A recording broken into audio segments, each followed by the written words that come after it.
গীতা পাঠেই সাফল্য, ধাক্কা কাটিয়ে কামব্যাকের গল্প শোনালেন মানু। ফাইনাল শটটা নেওয়ার পরই মুখে একগাল হাসি। 1 মিনিট আগেও যেটা ছিল টেনশনে ভরা, সেটা বদলে গেল এক মুহূর্তে।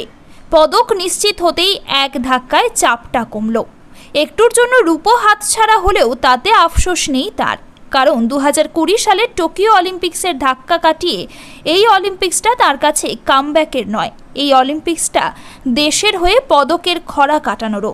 2020 সালের টোকিও অলিম্পিক্সে পিস্তলের সমস্যা হওয়ায় তার আর খেলা হয়নি। মাত্র 18 বছর বয়সে অলিম্পিক্সের মঞ্চে এই ধাক্কা মানসিক দিক থেকে ভেঙে দিয়েছিল মানুকে।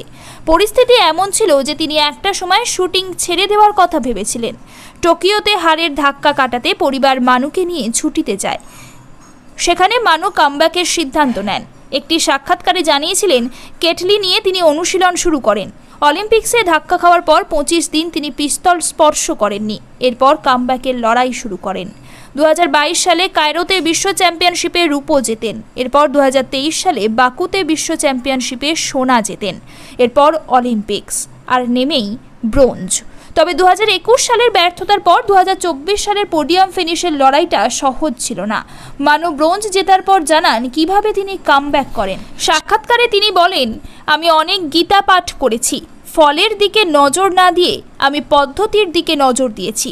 ফাইনালে আমার মাথায় এটাই ঘুরছিল বারবার। ভগবান কৃষ্ণ বলেছেন, কর্ম করে যাও, ফলের আশা করো না। আমি ফাইনালে সেটাই করেছি। এই পদকটা আমার একার নয়, সমস্ত ভারতীয়র। শুটিংয়ে মানুর হাত ধরে এলো 5ম অলিম্পিক্স পদক। প্রথম পদক আসে রাজ্যবর্ধন সিং রাঠোরের হাত ধরে। 2004 সালে এথেন্স অলিম্পিক্সে রূপো জেতেন তিনি। এরপর 2008 সালে বেজিং অলিম্পিক্সে সোনা জেতেন অভিনব বিন্দ্রা। 2012 সালে লন্ডন অলিম্পিক্সে বিজয় কুমার জেতেন রূপো ও গগন নারাং জেতেন ব্রোঞ্জ।